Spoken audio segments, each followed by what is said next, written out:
yo supe que lo iban a matar. Y aún así, lo dejé ir. La frase estremeció a todos los presentes. En esa pequeña entrevista, grabada discretamente en Chicago, 16 años después de la muerte de Sergio Gómez, era la primera vez que su esposa hablaba en público. Desde el asesinato brutal del cantante de Capas de la Sierra en 2007, y no fue una declaración para limpiar su imagen. Fue una confesión, cruda, dolorosa y, sobre todo, tardía. Sergio no murió en un accidente. Fue torturado. Su cuerpo apareció abandonado en una carretera de Michoacán, con señales de violencia inimaginables. En ese entonces, su esposa no dio declaraciones. No hubo funeral abierto. No hubo homenajes familiares. Solo un silencio que alimentó especulaciones durante más de una década.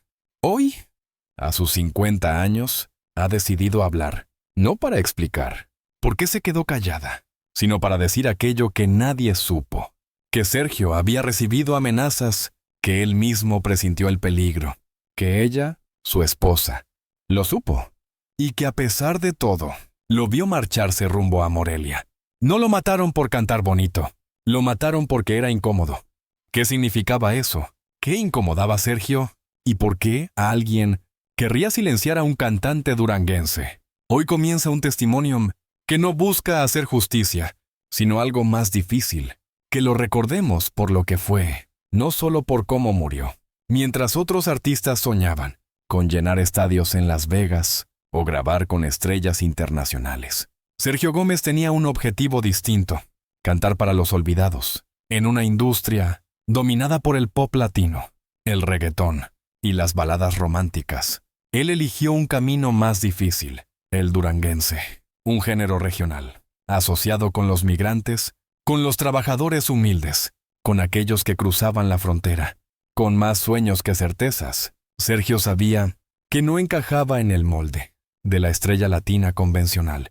No tenía el físico de galán, ni el respaldo de las grandes disqueras, pero tenía algo que no se compra. Una voz que dolía, porque cuando cantaba, lo hacía desde la herida, desde la experiencia del que ha sido pobre, del que ha tenido miedo, del que conoce el sabor amargo del sacrificio. Su esposa, en la misma entrevista, lo explicó así. Su éxito no venía de sonar bonito, venía de sonar sincero. Capas de la Sierra nació en Chicago, en medio de comunidades mexicanas que trabajaban en fábricas, restaurantes, en la construcción. Sergio no solo cantaba para ellos, él era uno de ellos. Y eso lo hacía diferente. En vez de buscar fama en Miami o Los Ángeles, él grababa videos en barrios humildes, aceptaba entrevistas con radios locales y se negaba a modificar su estilo para encajar en las listas de Billboard. Para muchos ejecutivos de la industria, Sergio era incómodo. Para su público, era la voz que por fin los hacía sentir vistos antes de ser un nombre conocido. Sergio Gómez había trabajado en fábricas, lavado platos, cargado cajas. Era un migrante más, buscando sobrevivir en Chicago.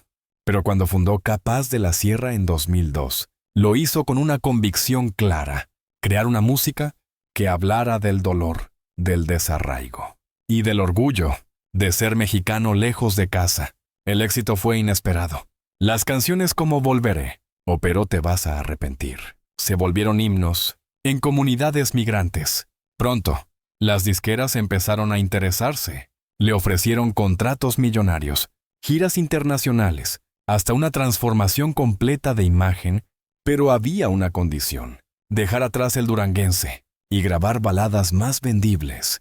Sergio se negó. No canto para sonar en la radio. Canto para que mi gente sepa que no están solos. Su esposa recuerda una reunión donde un ejecutivo le advirtió: si sigues por ese camino, te vas a quedar solo, o peor. Pero él no retrocedió. Prefería seguir cantando en ferias, en ciudades pequeñas, en eventos comunitarios, que convertirse en producto de mercado. Cada canción suya era un acto de resistencia cultural, y aunque el éxito creció, también lo hicieron las tensiones. Había quienes no soportaban que un hombre sin imagen comercial hablara tan fuerte y llegara tan lejos. La fama no lo protegía. Al contrario, lo volvía blanco más visible. En noviembre de 2007, Sergio recibió una advertencia directa. No debía presentarse en Morelia.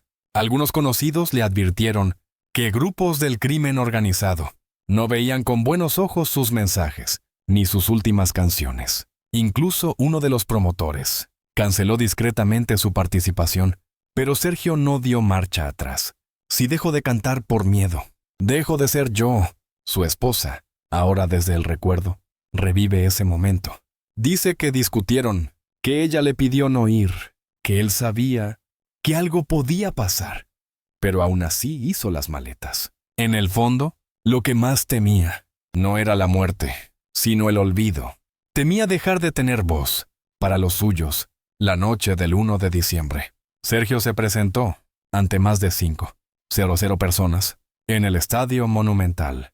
Cantó con fuerza, saludó al público y cuando terminó, subió a la camioneta con su chofer y un par de músicos. Nadie más lo vio con vida. Horas después, su cuerpo fue hallado con señales de tortura, el rostro desfigurado, las manos atadas, la camisa rasgada y en el bolsillo una nota que nunca fue revelada al público.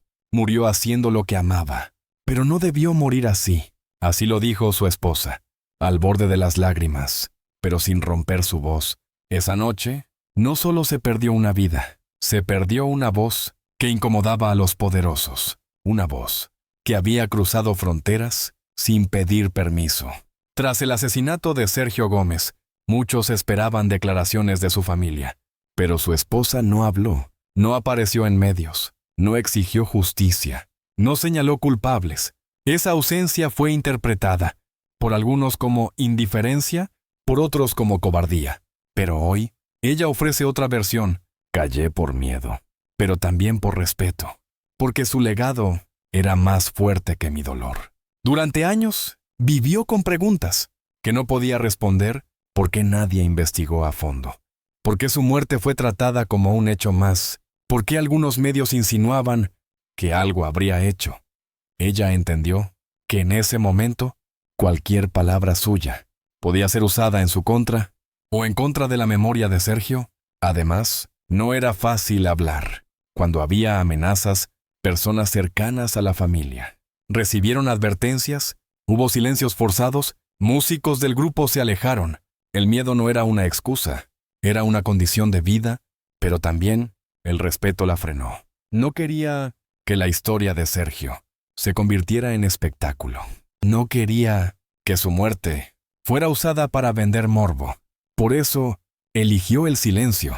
Como forma de amor, hoy, a los 50 años, siente que ya no debe callar más. No para señalar, no para acusar, sino para proteger lo que queda. Su legado, porque mientras su música siga viva, Sergio tampoco morirá del todo. Y quizás, rompiendo el silencio, su historia pueda volver a escucharse como merece. Sergio Gómez no fue nominado a los grandes premios internacionales. Nunca pisó una alfombra roja de gala. No apareció en las portadas de revistas de celebridades. Y sin embargo, su voz resonó más fuerte que muchas de las que sí lo hicieron. Porque su música estaba en otra parte.